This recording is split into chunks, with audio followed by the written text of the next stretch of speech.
Peel Back with Maddie Levine, presented by Fight Bananas. Hey, fight fans. Happy Wednesday. Wednesdays are the day that we get to come together and talk about fights. It's been so much fun. I'm Maddie Levine, and thank you for watching the Peel Back. And if you're new here, welcome. We always talk to the most exciting fighters across the country, and it's been a blast doing so. And we've had a couple amazing guests, so definitely check out all the other episodes we've had. I'm based in New England, so I tend to cater towards New England MMA, but I'm always trying to talk to anybody and everybody about fights. I got a chance to talk with Rob Font a few weeks back of the New England Cartel. We've spoken with Calvin Cater as well. So it's only fitting that we finish the roster of the New England Cartel, especially when one has a fight week. So welcome to the podcast, Nick Fiore. What's going on? Good to be here. Thanks for having me. I'm so glad you're joining me. It's been a few weeks since I saw you last. It was nice to enjoy Miami with you for Rob Font's week. Yeah, that was awesome. It was great to see Ross do work too. You know, that was an all around awesome trip. It was that was a crazy week because like karate combat is like its own thing. I mean, it's like a completely different universe. And then going to UFC Miami was totally surreal. I'm sure you've been to other, besides fighting, and we'll get to that, but I'm sure you've been to other UFC fight nights as well, right? Yeah, for like Calvin and Rob's fights. I got to be in the corner a couple of times for some of those. Yeah. So yeah, it's always really cool, you know. So you've been around these guys for quite some time, but I want to hear more about how you got started. Like every time I hear the name Nick Fiore, it's usually synonymous with wrestling. But you had to have started somewhere. So when did the journey start for you? I started when I was like 12, 13. I started taking kind of like all around MMA classes, got into the strict jiu-jitsu classes shortly after that. And you know, like first day I was pretty much like, yeah, I'm just gonna do this forever. I have to figure out how to make this my life. So yeah, now like coming up on 13 years ago now. Still going strong, still loving it. What would you say you loved most about it? Because for me, I mean, I can only equate it to what I know. And when I started Brazilian Jiu-Jitsu last year, I was like, this is terrible. I'm so scared. I hate this. I'm terrible. Like, what did you love about it? Just the challenge of it, you know, the problem solving, and of course the you know, the friendships that you get on the mats. You know, you get pretty close with everybody. As you know, you spend a lot of time with the team, and yeah, it's just all around. I love it so much. You know. And are you from New Hampshire? So I'm originally from Massachusetts. Oh, okay. I've been living in New Hampshire for the last like over 10 years. I've been in New Hampshire. So when did you start linking up with the cartel and Tyson Chartier and that whole gang? It was like pretty much probably right before the pandemic, around there. Was when we really started linking up. I knew Rob for a long time. I had met him like yeah, pretty long time ago when I was like a teenager, just on the mats training and stuff. And then we sort of linked up, started training, and then you know, it just grew from there. What led to him? Was it him calling you? Like, did he need a wrestling partner? Like, how did this happen? Yeah, he just wanted to get more like jiu-jitsu work in. I was teaching jiu-jitsu classes at one of the local gyms, and yeah, he started coming in, and then he would like, you know, help me more with my stand-up, hold pads for me and stuff. We would always get together, get drilling in. You know, started working with Tom Pags, got Calvin in the mix, you know, Tyson kind of orchestrating, and yeah, now it's like, you know, we got some more guys that we brought in as training partners, and you know, we got our different coaches, but it's a fun group. It's a fun group. We have a good time. We go on trips together. The rest is history. I mean, you guys have you guys have a seriously tight knit group, and I think that's super cool. Not many people get to say that. So I understand that your amateur career was incredible, and then you turned pro. And I understand you kind of had a rough go of trying to find fights, right? And Mm. you think it had a little bit to do with just being affiliated with top guys like Calvin and Rob and that sort of thing? Yeah, maybe in the jiu-jitsu background. That's why I like some of my fights that like are at like higher weight classes and stuff, because a lot of time it would be like a fill-in, maybe somebody dropped out, last minute fill-in, Hmm. higher weight. That type of situation happened a good amount. And it was really frustrating. And you know, um, that's why like getting the call to the UFC couldn't have come any sooner, because I really get to get tested. Right. Um, and I'm excited for it. You know, it's been a really good camp. We had plenty of time to train, get in good shape, game plan. So now it's just like finish up the weight cut and I mean, it's been kind of a wild ride for you when it comes to like your UFC entrance. I mean, mm, um, getting that last minute call in January, and it didn't go your way, but you certainly got your reps in. And yeah, how last minute was this fight? Because it was pretty last minute, right? yeah, fairly last minute. It was like 3 weeks. Okay. About um, you know, uh, more time would have been nice, but I wasn't gonna say no. I Oh, wasn't gonna say no. It's like, you yeah. know, So that's you what were that's saying no to that. Like, the question you probably because don't want it that much. right, yeah, that's fair. That's fair. Well, that was going to be my next question because you said yourself how it was hard to find fights, and um, you still didn't have too much experience. So Mm. did that, I don't know, maybe scare you at all, or maybe worry you at all that okay, maybe I shouldn't take this fight? Or it sounds like you didn't even hesitate. Yeah, well, I definitely felt, those worries. I feel like Yeah. anybody would. But I was still like, yeah, let's do it. Let's just go for it. And that was definitely a tough fight. Good opponent. He had been, he won on Contender Series before that, so he knew my next fight's going to be for the UFC.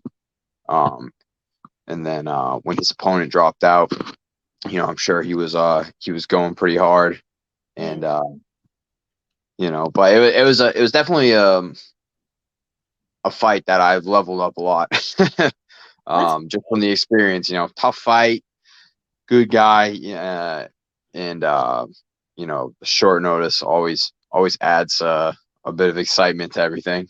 yeah. Feel like Look, training for a test.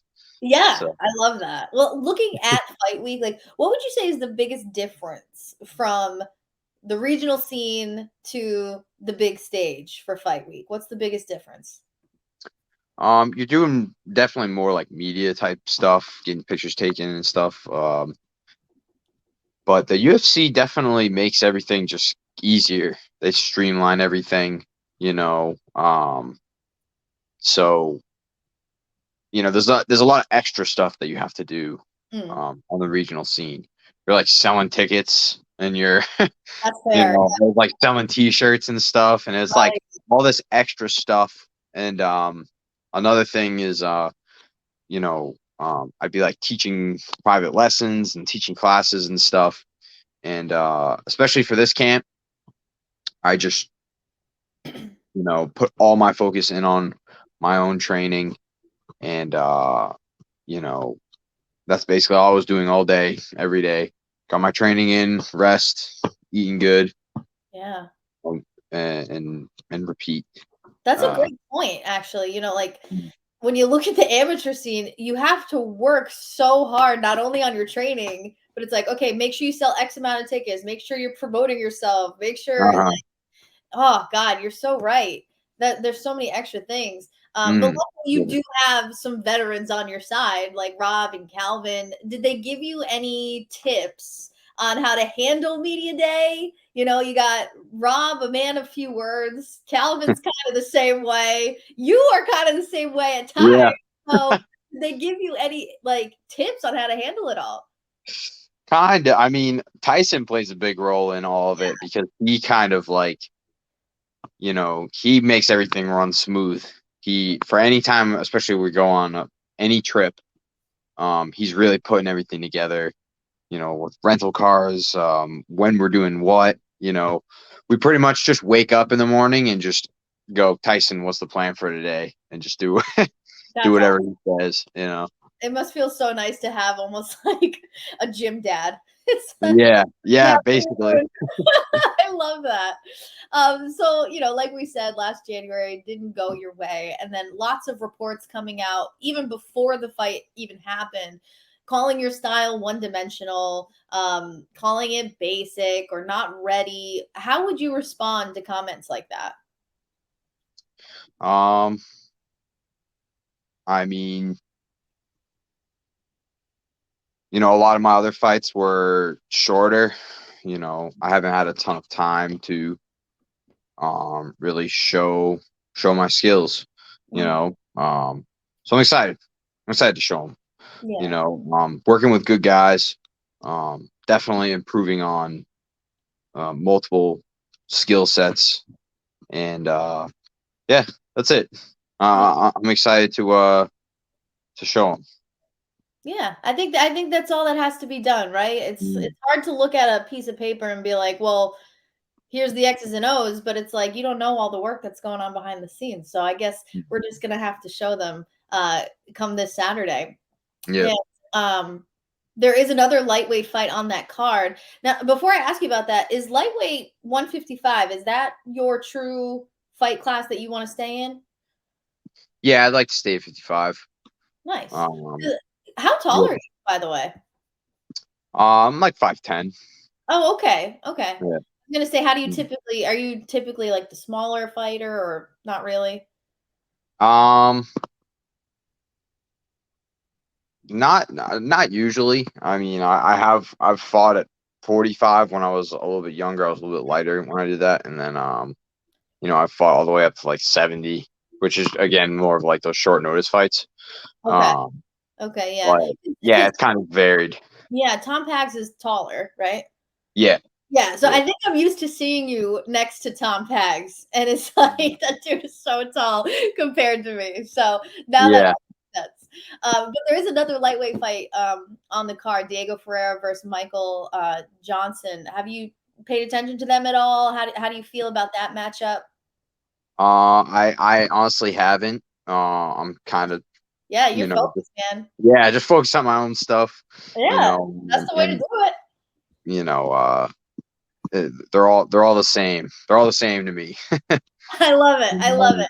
Like, I like that you have the blinders on. It's fight week. That's what you're supposed to be like. That's excellent. Um, mm. so far, how does it feel to have? We mentioned it a little earlier. The like an actual full fight camp. Like, what did that give you mentally to know that you put that work in this time? Yeah, I feel like the camp is so important. That's everything. Mm. Um, you know, it's been a good one. Like I said, we had good amount of time, high intensity. Um, I think that's what fight camp does a lot is not only you're getting physically in shape, but you're just preparing your mind to push that much more Mm. and really tap into that competitiveness. So I think that's more of what I was able to do with just more time. Just get deeper into that mindset, get in that much better shape, and be ready to work. Are you the type of fighter that likes to watch tape on their opponent? Yeah, a little bit. I'll watch tape. Usually earlier. Sometimes I'll revisit it later in the camp. But I'm not super. Um, I'm not doing it all the time. I'll get a good sense of what we're looking for. The other coaches will also watch tape and put in their input and stuff. So I have a few different viewpoints to work with. and you're going up against Chase Hooper, who's been in the cage a few times. I want to say he's 3-3, maybe. I know he's got a pretty even record. Without giving away your game plan or anything, what are some of the holes that you have seen while looking at that tape? Just maybe pulling his head back. He takes big steps and can sometimes bring his feet together. Just little things. I think it's a good match. I think it's a favorable matchup for me. Excellent. And when you hear comments about being quote unquote one-dimensional or anything, does that fuel your fire to maybe try and strike a little more? Do you feel any pressure to do anything differently? Or is it more just about like, here are my strengths, try and get through it? I mean, it's like any fight you're, sort of testing everything. You'll have your game plan and stuff, but ultimately, some things you're gonna have to like just go with it, go with how it turns out. But no, I mean, it doesn't really affect me if people are saying I'm one dimensional. I plan on getting in there and just doing whatever I need to do.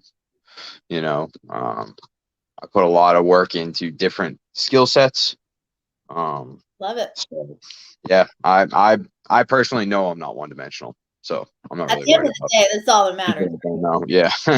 And when you envision this fight and you manifest how it ends and you envision your hand being raised, what's one word you would use to describe your perfect performance?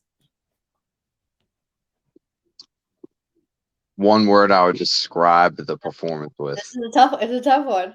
If Yeah, you need more than one word, I'll give it to you.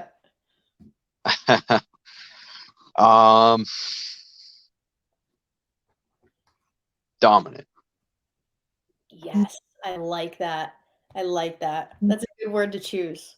So we had I had the Instagram ask a bunch of questions for you, and there's a couple of golden ones, but I am going to start with my own question. Okay. So Jake Manini is your striking coach, right? He's basically, if you live on the East Coast, he's basically chances are that you've trained with Jake Manini. But I heard something. Did you attack Jake Manini in your sleep or something? Like, did you try to strangle him in your sleep? Because it sounds like you mimic strangling in your sleep, and I need to hear this. Yeah. So it was like, I forget which fight it was for. Basically, it was like the first night that we got to, I think it was in Vegas. And I don't know, I must have had like a fucked up dream or something. And I was like, I guess moving in my sleep and stuff. And everybody was like saying it looked like I was like choking somebody or something. I was like, maybe that could very well be. You're just getting your reps in. That's it. I guess. That's it. It's funny though, now that you say that, when I first started kickboxing and like all that stuff, I was like punching in my sleep. Yes. Yeah, I do that all the time. I like jolt myself awake. So not only are you strangling people, you're punching people in the face. Yep. Oh my God. Yep. Your poor girlfriend. All right. So now we have some other questions here. Somebody asked, where do you hope to see your career in 5 years? Just as far as I can take it, one step at a time, though. One step at a time. I'm not even really thinking about after the fight right now. But that's my goal. I just want to be the best version of myself, and like I said, just take it as far as I can go, get as good as I can get, and yeah, that's the plan. So we'll stick to it. Ride the wave. I like it. Somebody asked, do you miss competitive paintball, and will you ever return to the field? I'm assuming this is yours. Yeah. Um, I miss it. It was fun. It was fun back when I used to do that. Probably won't be in any tournaments or anything like that anytime soon. Um, Did but you I do do miss it. What's that? did you do this a lot, paintball? Yeah, yeah. I used to when I was younger. I played on a team and stuff, and What? did tournaments and all that fun stuff. I didn't So realize that paintball could be competitive. That's kind of yeah, cool. yeah, it's fun. So how does that work? Like two teams and you're just like trying to shoot each other to death? Yeah, yep. I played 5 man, so it was 5-on-5, and basically you're on AstroTurf, inflatable bunkers to hide behind, This and yeah, you guys go at it. this sounds like way too fun. Like you should Yeah, definitely do this again. Like that sounds super fun. yeah. So this next question's kind of messed up, but I guess we're gonna ask it anyway. What is the worst trait of Tyson Chartier? What is his worst trait? Um, don't tell him anything that you don't want uh, other people to know. So Oh, okay. he'll tell, he'll tell on you. All right. So he's Yep. terrible at secrets. Yeah, he has no filter, but it works both ways because it makes for some pretty interesting conversation. He's really an open book, but I he'll share your shit. He'll tell them. I love that. That's too funny. Well, Nick, thank you so much for taking some time out of your busy schedule to come on the peel back and talk about your next fight coming up. So you'll be fighting this Saturday. Any last words for the people and friends and family that have supported you through this journey? For those people, just same thing. I'm ever grateful to all of you, and I definitely wouldn't be able to do this without them. So I love you all. It's getting steamy in here. So Nick Fiore versus Chase Hooper, May 20th for UFC Fight Night. Nick, best of luck.